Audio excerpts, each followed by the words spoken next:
Hello everyone. आज मैं आपको पेडागोजी का दूसरा सेशन में ये बता रहा हूँ कि ग्रामर कैसे पढ़ानी है, उसके क्या क्या मेथड्स हैं। तो पहले तो आप ये समझें ग्रामर होती क्या है। ग्रामर का मतलब होता है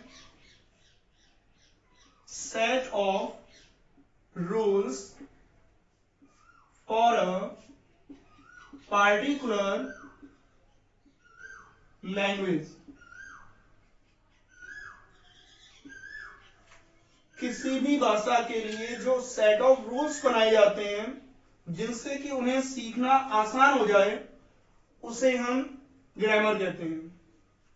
अब जब आप ग्रामर का अध्ययन करते हैं तो एक तो लैंग्वेज के प्रति आपका साइंटिफिक एटीट्यूड डेवलप होता है, आपके अंदर उसके प्रति एक इंसाइट डेवलप होती है, गहरी समझ डेवलप होती है। और दूसरी बात, आपको लैंग्वेज का रोट मेमोराइजेशन नहीं करना पड़ता, यानी यहां पर रटना बिल्कुल खत्म हो जाता है। तो इस लिहाज से ग्रामर का अध्ययन काफी महत्वपूर्ण होता है और इसको पढ़ाने के हमारे पास कुछ मेथड्स हैं, देखते हैं हम।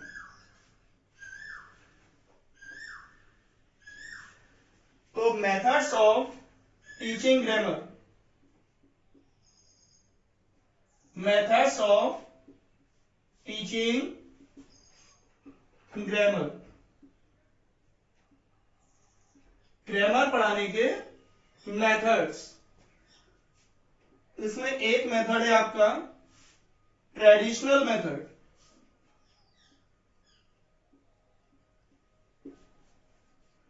एक मेथड है इनफॉर्मल मेथड,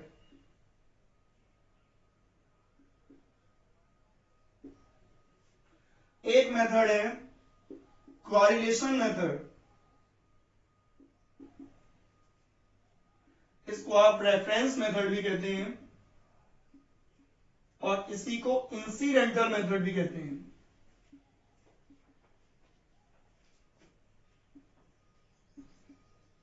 तो रेफरेंस मेथड, कोरिलेशन मेथड और इंसिडेंटल मेथड एक ही मेथड है। एक इसमें होता है इंडक्टिव मेथड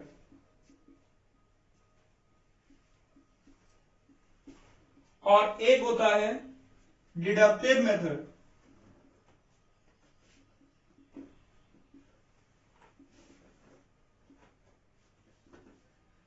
तो traditional method, informal method, correlation method, inductive method and deductive method. अब इनके बारे में एक एक करके जानते हैं। सबसे पहले हम बात करते हैं ट्रेडिशनल मेथड के बारे में। ट्रेडिशनल मेथड नाम से क्लियर है, it is the oldest method. English grammar पढ़ाने के जो भी मेथड्स हैं उनमें सबसे पुराना मेथड है ट्रेडिशनल मेथड। यदि आपसे पूछा जाए which is the oldest method of teaching grammar, तो आंसर क्या होगा? Traditional method. ट्रेडिशनल मेथड पूरी तरह से टीचर सेंटर्ड है।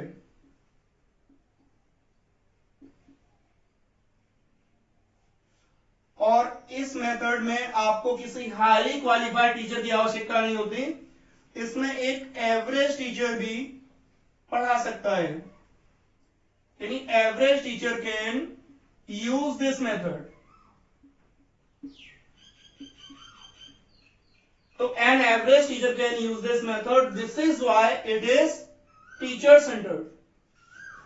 And one more thing, students become inactive during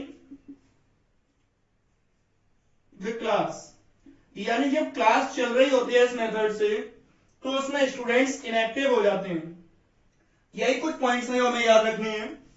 सबसे पुराना मेथड है, टीचर सेंटर्ड है, एवरेज टीचर इस मेथड का प्रयोग कर सकता है। मैंने टीच लिख दिया है, इट इज टीचर। तो average teacher can use this method और स्टूडेंट्स क्लास में इस मेथड का प्रयोग करने पर, इस मेथड से पढ़ाए जाने पर इनएक्टिव होते हैं। उसका कारण है इट इज बुकेस मेथड। इसमें होता क्या है कि टीचर के पास में एक पुस्तक होगी, वही पुस्तक सभी विद्यार्थियों के पास होगी। टीचर उस बुक में से किसी पार्टिकुलर पेज नंबर को निकालेगा और वही पेज नंबर सभी विद्यार्थियों की बुक्स में भी ओपन होगा। अब टीचर वहां से किसी पार्टिकुलर रूल को पढ़ेगा और वहीं के वहीं उसे एक्सप्लेन कर देगा। सेम कंडीशन करते हुए पढ़ाते चला जाएगा, पढ़ाता चला जाएगा, और लास्ट में क्या होगा, जो भी स्टूडेंट्स होंगे वो सोचेंगे हमें ऐसे ही पढ़ना है, तो घर पे जाके किताब से अपने आप पढ़ लेंगे। तो इस मेथड से पढ़ाए जाने पर स्टूडेंट्स कभी भी एक्टिव नहीं होते, पूरी तरह से बुकेस मेथड है, टीचर सेंटर्ड है, ओल्डेस्ट मेथड है। अब बात करते हैं दूसरे मेथड की।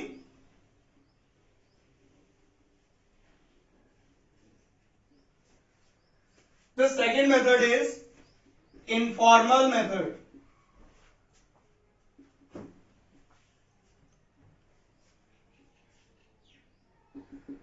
Informal method. इनफॉर्मल मेथड की खास बात यह है, it is best for linguistically mindset students. Linguistically mindset learners, यानी ऐसे विद्यार्थी जिनका सीखने का ग्रामर जो है केवल और केवल लैंग्वेज है, उनके लिए मेथड काफी अच्छा है। But grammar is not taught in a systematic way. इस मेथड में ग्रामर कभी भी एक सिस्टमेटिक वे में नहीं पढ़ाई जाती। उसका कारण है ग्रामर इज टॉट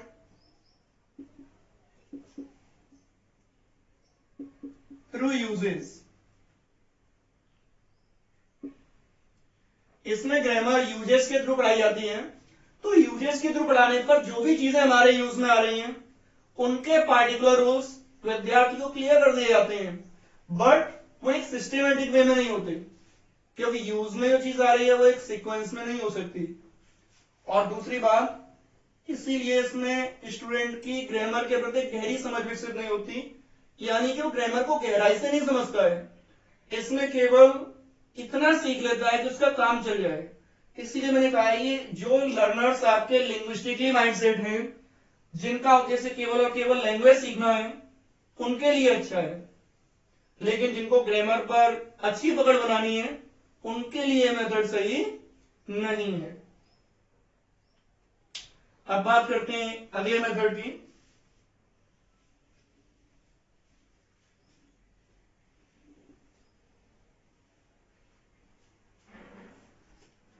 अगले मेथड के मैंने आपको 3 नाम बताए थे। कॉरिलेशन मेथड, आप इसी को कह सकते हैं रेफरेंस मेथड, या आप इसी को कह सकते हैं इंसिडेंटल मेथड।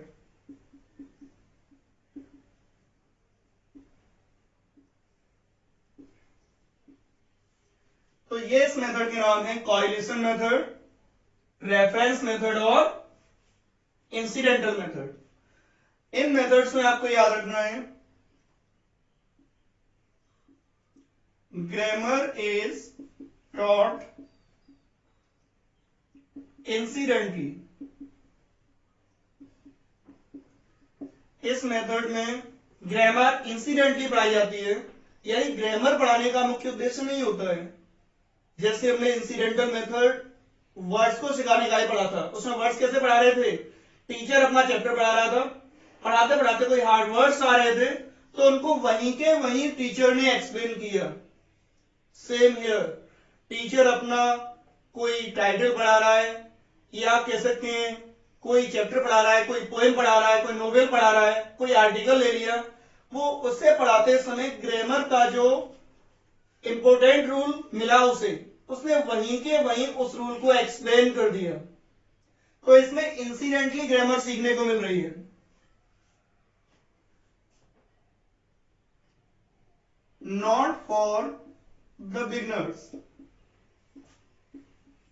ये बात हमें इस मेथड में और याद रखनी है, ये मेथड्स बिगिनर्स के लिए बिल्कुल भी नहीं है, क्योंकि इस मेथड से वही लर्नर्स पढ़ सकते हैं जिनको लैंग्वेज पहले से आती हो। Grammar is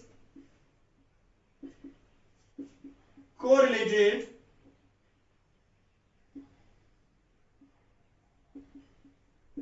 to the chapter, यानी यह टीचर जो भी चैप्टर पढ़ा रहा है उस चैप्टर से ग्रामर को कोरिलेट करके पढ़ाया जाता है।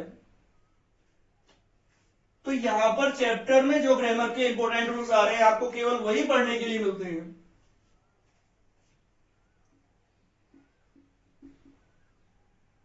Reference of chapter is given to clarify a rule. यहां पर आपको जो सेंटेंस चैप्टर में मिला है उस सेंटेंस का आप रेफरेंस देते हैं अपने उस पार्टिकुलर रूल को बताने के लिए।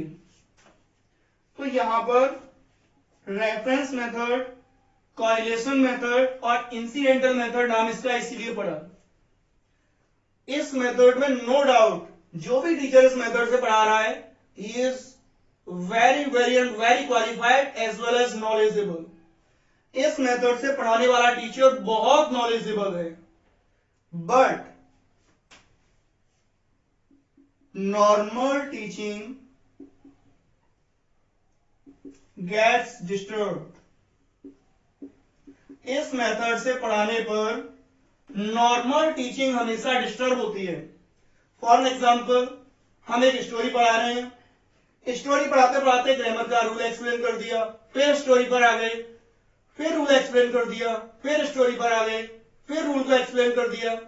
तो इस तरह से बच्चे का जो इंटरेस्ट चैप्टर में बनने वाला होता है वो वहीं के वहीं खत्म होता जाता है, क्लास बहुत बोरिंग हो जाती है। और नॉर्मल टीचिंग डिस्टर्ब होने की वजह से इस मेथड को बहुत रेयरली यूज किया जाता है, यानी this method is rarely used. इस मेथड का प्रयोग सामान्यतः नहीं किया जाता। अब बात करते हैं अगले मेथड के बारे में।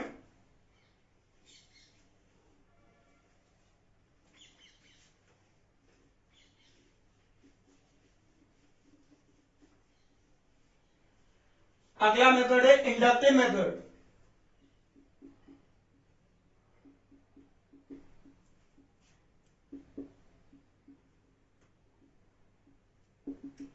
इंडक्टिव मेथड के लिए आपको याद रखना है it is best for the learners who are in primary classes. यानी अगर आप किसी प्राइमरी क्लास के बच्चे को ग्रामर सिखा रहे हैं तो उसके लिए मेथड आपका बेस्ट है। क्यों? क्योंकि it goes examples to rule. इसमें पहले कुछ एग्जाम्पल्स दिए जाते हैं, जैसे आपको प्रेजेंट कंटिन्यूअस टेंस सिखाना है तो आपके पहले कुछ एग्जांपल्स लिख देंगे उसके, जैसे he is going to market, I am coming, he is talking to him. अब उनकी सहायता से फिर आप अपने रूल को जनरलाइज करते हुए बताएंगे। तो यहां पर एग्जाम्पल टू रूल जाना होता है, और ये मेथड बेस्ट है किनके लिए? प्राइमरी के स्टूडेंट्स के लिए। Best for the learners at primary level। यानी अगर आपसे छोटे बच्चे को पढ़ाने के लिए ग्रामर का कोई बेस्ट मेथड पूछा जाए तो answer will be inductive method. अगला मेथड इसमें आता है डिडक्टिव मेथड।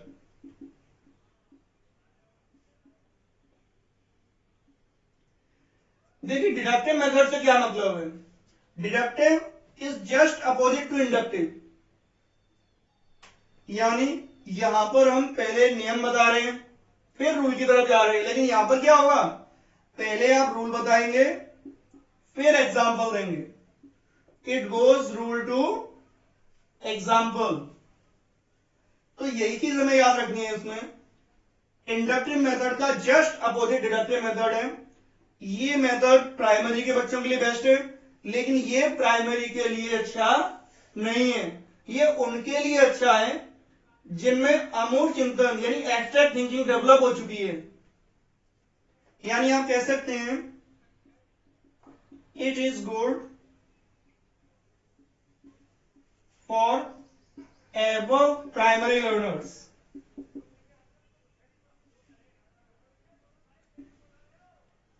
यानी जो लर्नर्स प्राइमरी से ऊपर हैं उनके लिए मेथड अच्छा है, और जो 9th क्लास या 10th क्लास की बात करें उनके लिए बेस्ट मेथड है, इसमें कोई डाउट नहीं है। तो ये ग्रामर सिखाने के मेथड्स हैं। ग्रामर पढ़ाते समय हमें कोशिश करनी चाहिए कि हम या तो इंडक्टिव मेथड का प्रयोग करें, और अगर आप जूनियर में पढ़ा रहे हैं तो आप डिडक्टिव मेथड का भी प्रयोग कर सकते हैं। इसमें जो बेस्ट मेथड है प्राइमरी के लिए दैट इज इंडक्टिव मेथड। इसके अलावा अगर हम आगे बात करें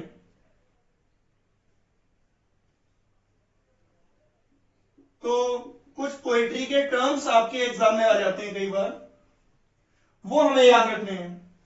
पोएट्री टर्म्स में सबसे पहले ध्यान रखना है आपको स्टेंजा। स्टेंजा का अर्थ है कुछ लाइंस होती हैं जिनसे एक स्टेंजा बनता है, एक पद्यांश बनता है।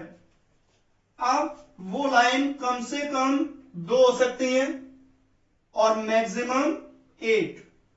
यानी एक स्टेंजा में मिनिमम 2 लाइन्स होंगी और मैक्सिमम 8 लाइन्स हो सकती हैं। अगर स्टेंजा के क्या कहा जाता है तो एग्जाम में पूछ लेता है। जैसे एक एग्जाम में यहां से प्रश्न आया था, अब 4 लाइन्स स्टेंजा इज कॉल्ड, फिर 4 ऑप्शन थे। अब जो आंसर उसका है वो हम टिक कर देंगे। तो यहां आपको याद रखना है 2 लाइन्स स्टेंजा। अगर स्टेंजा में 2 लाइन्स हैं तो आप उसे क्या कहेंगे? That will be called couplet. Couplet का अर्थ है 2 लाइन का स्टेंजा। फिर आता है 3 लाइन्स स्टेंजा। यदि स्टेंजा में 3 लाइन्स हैं तो फिर आप उसे कहते हैं टर्सेट। और अगर स्टेंजा में 4 लाइन्स हैं तो उसे कहा जाता है क्वार्टेन। क्वार्टेन मीन्स 4 लाइन्स स्टेंजा। अगर उसमें 5 लाइन्स हैं तो उसे कहा जाता है सिंक्वेन। और अगर 6 लाइन्स हैं तो उसे कहा जाएगा सेस्टेट। सेस्टेट का अर्थ 6 लाइन्स का stanza, cinquain 5 lines stanza, quatrain 4 lines stanza, tercet 3 lines stanza, couplet 2 lines stanza. अभी 2 स्टेंजा बची हैं, 7 लाइन्स एंड 8 लाइन्स। यदि 7 लाइन्स स्टेंजा है, 7 लाइन्स स्टेंजा, तो उसे कहते हैं सेप्टेट। 7 लाइन्स के स्टेंजा को क्या कहेंगे? सेप्टेट। और अगर उसमें 8 लाइन्स हैं तो उसे कहा जाता है ऑक्टेव। तो यहां से इस तरह के प्रश्न अक्सर देखने को मिल जाते हैं। ये प्रश्न एग्जाम में आ भी चुका है। प्रैक्टिस सेट में आपको इस तरह काफी प्रश्न मिल सकते हैं।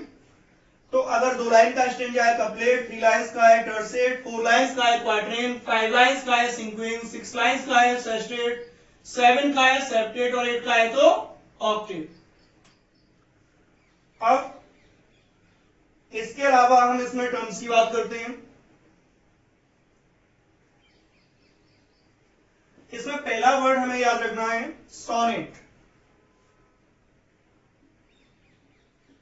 यहां से एग्जाम में 2-3 बार प्रश्न आ चुका है। सोनेट क्या होती है? Sonnet is a 14 lines poem. एक ऐसी पोएम जिसमें टोटल लाइन्स 14 होती हैं इज कॉल्ड सोनेट। जैसे आपके विलियम शेक्सपियर की एक पोएम थी इंटरमीडिएट में, mercy, that was a sonnet. अब सोनेट जो होती है ये 2 प्रकार की होती है। यहां से प्रश्न बन चुका है तो सोनेट कितने प्रकार की होती है? 2 प्रकार की। आपसे पूछ सकता है sonnet is of dash types, तो आपको यार 2 टाइप्स। कितने टाइप्स होते हैं इसके? 2। एक होती है आपकी इंग्लिश सोनेट और एक होती है इटालियन सोनेट। इंग्लिश सोनेट और इटालियन सोनेट। अब जो इंग्लिश सोनेट है इसके तो और भी नाम हैं। इंग्लिश सोनेट को आप एलिजाबेथियन सोनेट कह सकते हैं और शेक्सपियरियन सोनेट कह सकते हैं। इटालियन सोनेट इसका भी एक नाम है, इसे आप कह सकते हैं पेट्रार्कियन सोनेट। इंग्लिश सोनेट को क्या कह सकते हैं? Shakespearean sonnet. और क्या कह सकते हैं? Elizabethan sonnet. तो एलिजाबेथियन सोनेट पूछे, इंग्लिश सोनेट पूछे या शेक्सपियरियन सोनेट पूछे, आंसर विल बी सेम। और जो इटालियन सोनेट है इसको क्या कहते हैं? Petrarchan sonnet.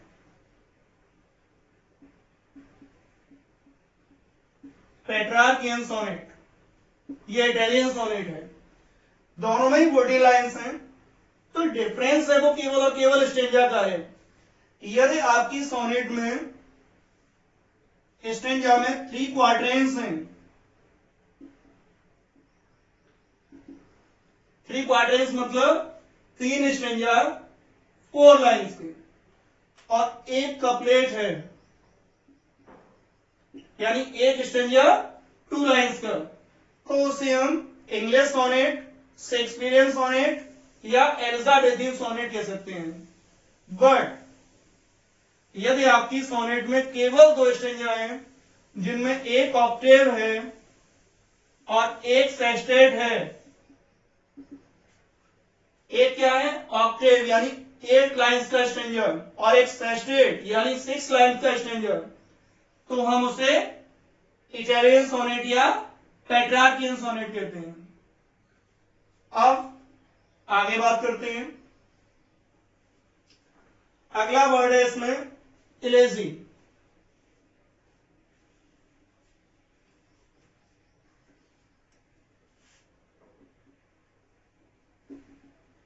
इलेजी क्या है? Elegy is a mournful poem. तो या तो आपसे पूछ सकता है अ mournful poem is called, क्या कहते हैं mournful poem को? तो आंसर विल बी इलेजी। या इसको दूसरी तरह से पूछ सकता है a poem that is written at the death of a particular person. ऐसी पोएम जो किसी पार्टिकुलर पर्सन की डेथ पर लिखी जाए, वो भी क्या है? इलेजी। तो दूसरी तरह से इसका पूछा जा सकता है a poem written at the death of a particular person. ऐसी पोएम जो कि किसी की डेथ पर लिखी जाती है उसे इलेजी कहा जाता है। Third word ode. ये जो ओड होती है ये एक लाइरिकल पोएम है जो कि किसी सीरियस मैटर्स के साथ कंसर्न्ड होती है। तो आप इसको कह सकते हैं it is a lyrical poem concerned with a serious subject.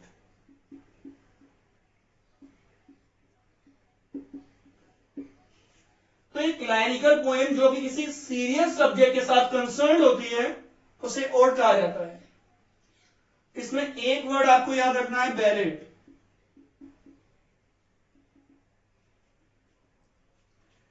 Ballot एक नैरेटिव पोएम है जो कि गाई जा सकती है और इसमें ऑर्डिनरी पीपल के जो किस्से होते हैं, जो सेइंग्स होती हैं, जो उनकी पार्ट्स ऑफ लाइफ होते हैं, कोई स्पेशल मोमेंट्स होते हैं, उनको एक्सप्लेन किया जाता है। तो आप इसमें कह सकते हैं it is a narrative poem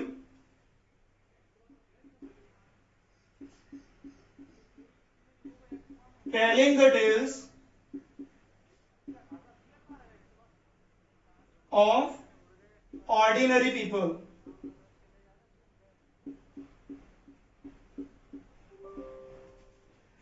तो a narrative poem telling the tales of ordinary people is called ballad. अब अगर हम आगे बात करें तो एक वर्ड इसमें आता है एपिक। एपिक भी एक नैरेटिव पोएम है but it is very long. और बैलेड में और इसमें एक डिफरेंस ये है बहुत बड़ा, बैलेड ऑर्डिनरी पीपल के किस्सों से कंसर्न होती है, लेकिन जो एपिक है इसे हम हिंदी महाकाव्य से समझ सकते हैं। ये एक बहुत लंबी नैरेटिव पोएम है जिसमें किसी लीजेंड, किसी हीरो की पूरी लाइफ हिस्ट्री का एक्सप्लेनेशन होता है या उसके डीड्स का।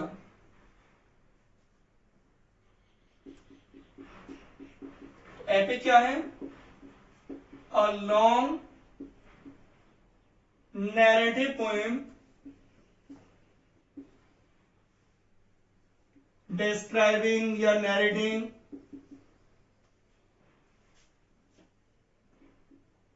the life history of a legend or a hero। तो ऐसी पोएम जिसमें किसी लीजेंड या किसी हीरो की पूरी लाइफ हिस्ट्री को एक्सप्लेन किया जाए, that is known as epic.